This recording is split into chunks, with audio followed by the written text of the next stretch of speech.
masalah perintah sholat, walaupun sebenarnya kita dalam berbagai macam pandangan ulama tentang penetapan waktunya, sholat fardu adalah sholat yang ketetapan waktunya mutlak. Tapi ada sholat yang tidak terikat oleh waktu, ada sholat yang terikat oleh waktu. Kalau sholat yang tidak terikat oleh waktu adalah sholat sunnah mutlak. Yang dimaksud dengan sholat sunnah mutlak adalah sholat sunnat untuk mendekatkan diri kepada Allah Subhanahu wa ta'ala. Kapanpun boleh dikerjakan. Akan tetapi ada waktu yang Rasulullah melarang kita untuk sholat.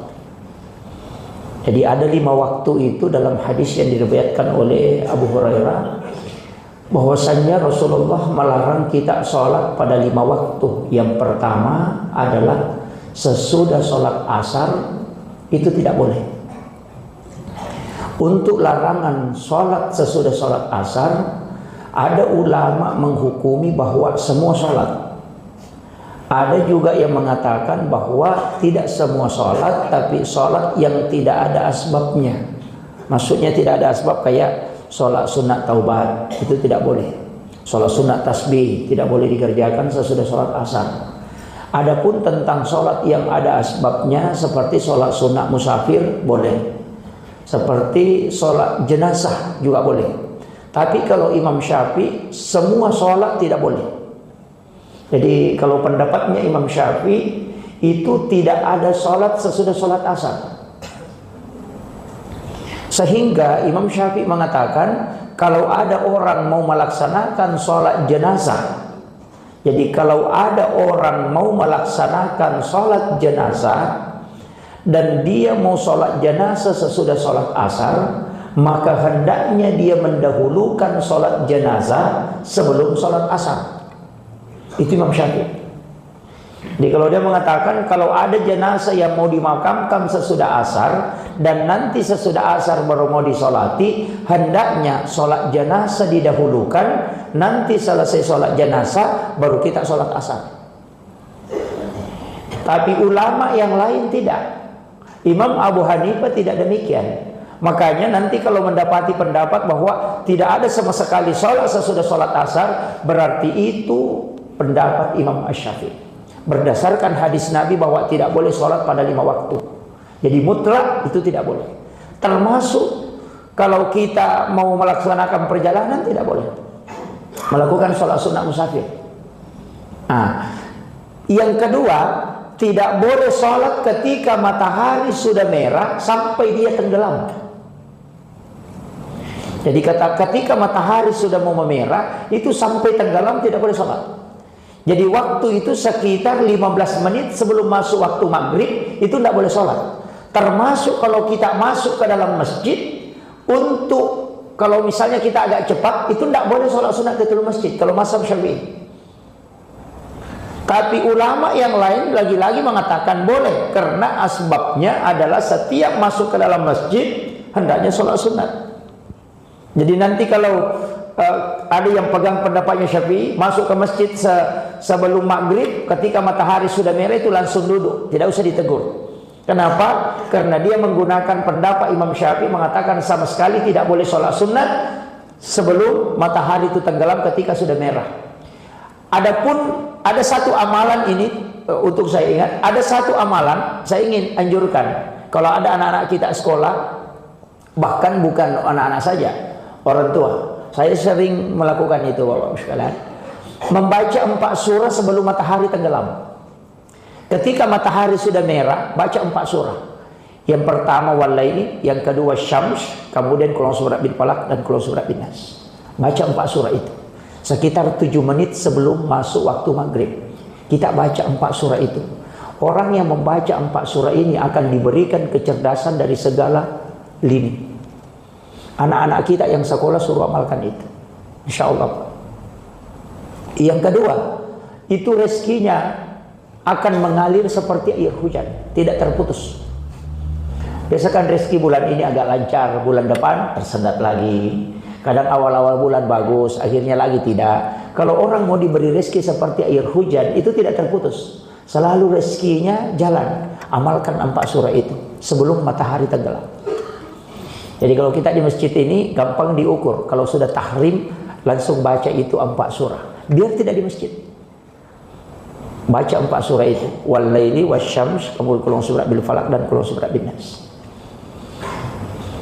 Kemudian yang ketiga, tidak boleh sholat sesudah sholat subuh.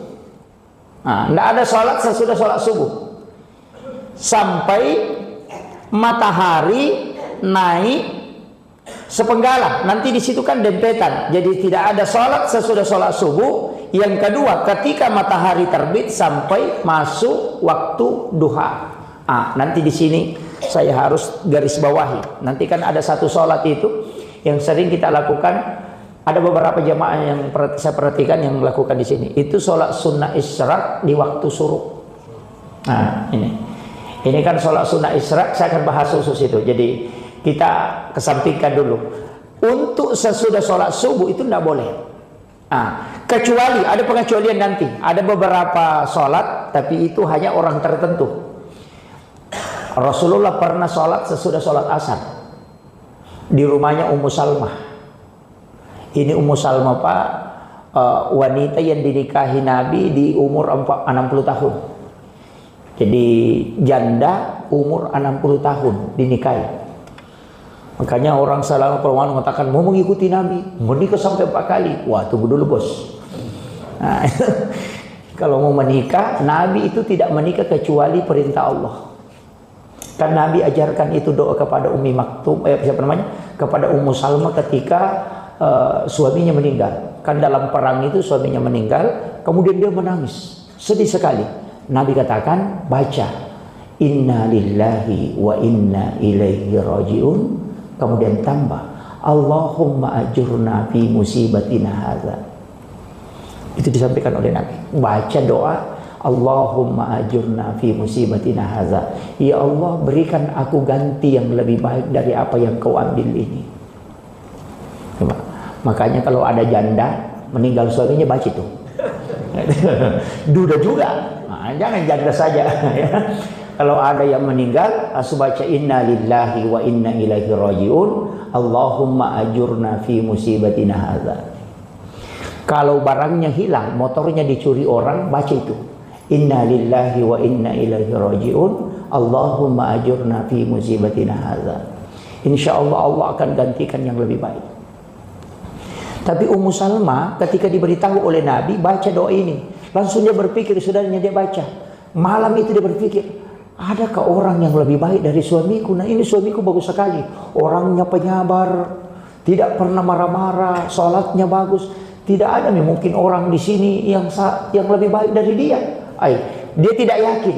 Kemudian malaikat Jibril datang kepada Rasulullah bahwa Ummu Salmah tidak yakin dengan doa yang kau ajarkan. Kemudian datanglah Rasulullah, kemudian mengucapkan salam, kemudian dia mengatakan, tidakkah engkau yakin dengan apa yang aku sampaikan? Maukah engkau menerima aku sebagai pengganti suami? Itu bayangkan Rasulullah. Tapi janda ini umurnya 60 tahun.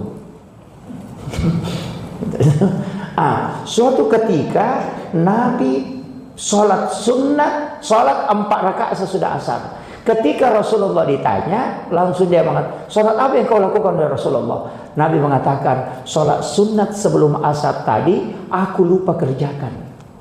Bukan lupa, aku tidak sempat kerjakan karena membagi sedekah, sehingga aku baru kerjakan sesudah asar. Berarti sholat sunat rawatib boleh diqadha bagi, ini catatannya, bagi yang sama sekali tidak pernah meninggalkan sholat sunnah rawatibnya. Kalau bolong-bolong tidak usah medikal. Itu kuncinya.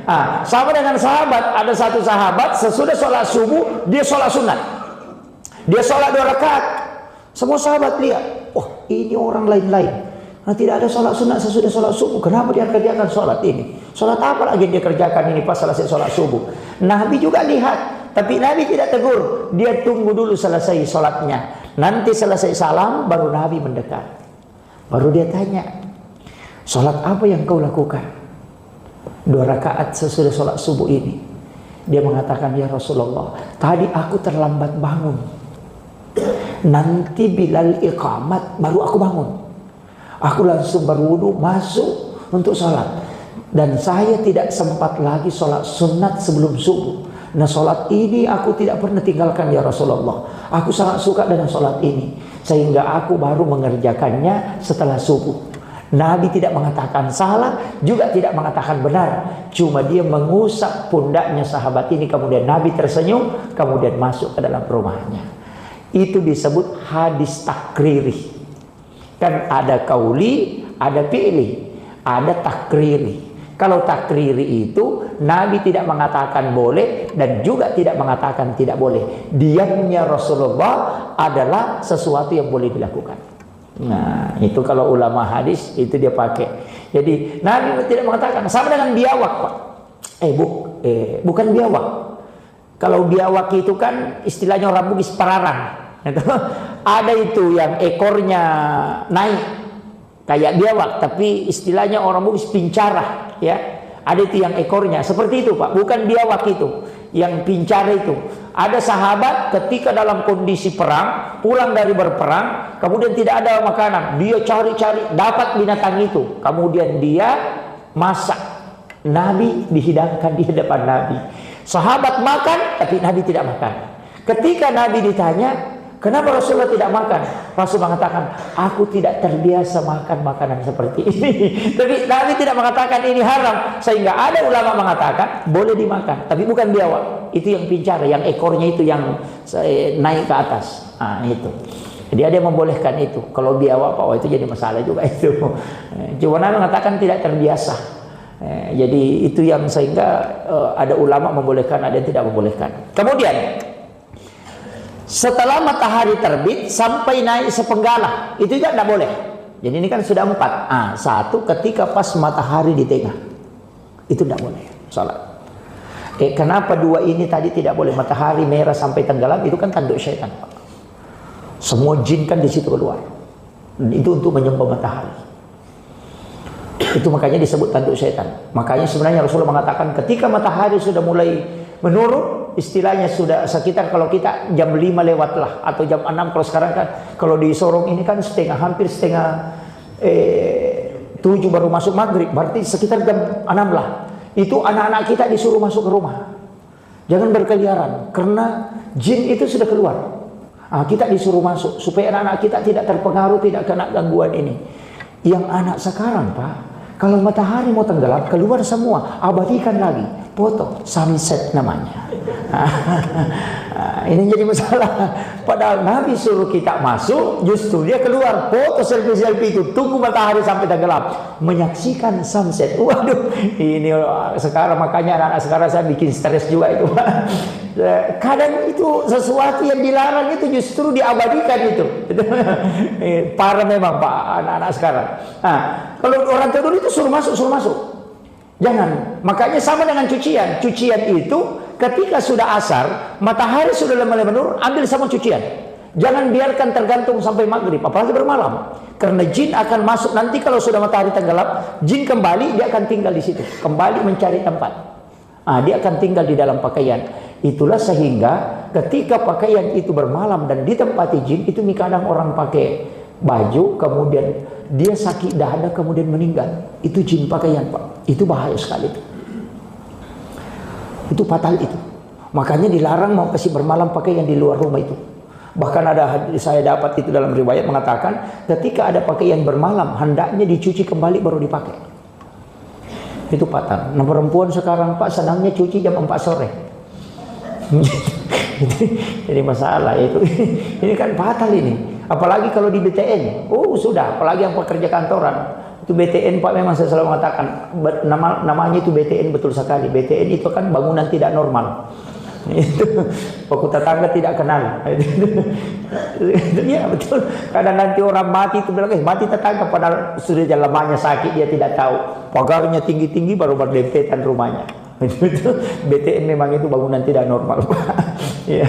Jadi baku tetangga tidak baku kenal. Kita itu kalau di desa enak sekali, Pak. Sampai 2 kilometer itu ditanya rumahnya, mana rumahnya si Anu? Di sana, paling ujung itu. Dia tahu itu. Kalau di kota, di belakangnya dia tidak tahu. Apalagi kalau di BTN, kalau mana rumahnya si Anu, blok berapa? Bloknya saja dia tahu. Makanya Rasulullah sudah memberikan format itu sholat berjamaah. Inilah yang membuat orang bisa ketemu sesibuk apapun. Itu formatnya Islam supaya tetap bersatu. Kasih kewajiban sholat berjamaah 5 waktu, 5 kali ketemu sehari. Itu seandainya tidak ada di sholat fardu Pak, sudah. Nah, cuma sekarang karena banyak masjid ya sudah mulai jamaahnya terbagi-bagi. Mengatakan alhamdulillah Pak Ustaz, sudah banyak masjid di kampung ini, imannya orang sudah mantap. Pesan lagu rota kali si dendre, maka deh, ya nang ke kampung mega masigi, nah dia itu nama kanjak tepat dah tahu, maka pelik mega pagewangan ya kutu. Maka dia kau main di masigi kutu kampungnya, dia itu nama kanjak tepat, nanti malam mami, magai, nah sebab dia ini tu nulle malalang ni lau mak bereja, sampai bangun masigi, itu jadi wasiatnya guru tak itu. Artinya kalau ada kampung banyak masjidnya, imannya orang sudah lemah. Kenapa? Karena dia tidak mampu pergi berjamaah itu jauh sehingga dia bangun masjid di dekat rumahnya.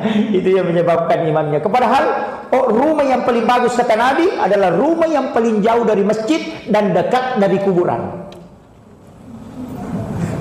Iya, itu hadis Pak. Rumah yang paling bagus kata Nabi adalah yang dekat dari kuburan, jauh dari masjid. Berarti kebalikannya, rumah yang jelek yang dekat dari masjid, jauh dari kuburan. Makanya kalau ada rumah Pak mau dijual, nah jauh dari masjid, dekat dari kuburan, beli cepat. Itu rumah yang paling bagus. Tapi kalau kita bilang itu yang paling jelek Ustaz, kenapa? Lihat hakikatnya. Rumah yang paling jauh dari masjid itu banyak langkah kakinya sehingga sampai di masjid. Setiap satu langkah kaki itu derajatnya diangkat dan dosanya dihapuskan. Makanya orang yang jauh jalan itu belum sholat sudah dosanya berguguran banyak. Nah, sedangkan dekat dari kuburan itu mendekatkan, selalu mengingatkan kematian sehingga imannya terjaga. Tapi sekarang Pak berubah. Saya pernah lihat pos ronda di kuburan orang main domino.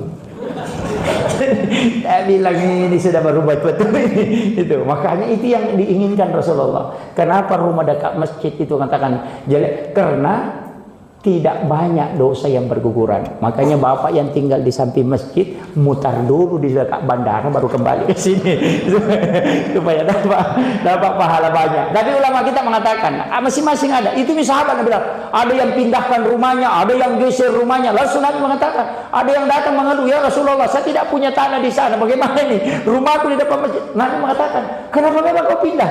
Nabi bilang kau kan mengatakan rumah yang bagus yang jauh dari masjid. Nah ini rumahku saya dekat dari masjid, tidak ada tanahku jauh. Nabi mengatakan wah tidak, datanglah cepat ke masjid kalau kau dekat, duduk tafakkur di dalam masjid 1 jam saja. Kalau ukuran kita 1 jam itu lebih mulia, lebih afdal daripada sholat sunat 1000 rakaat.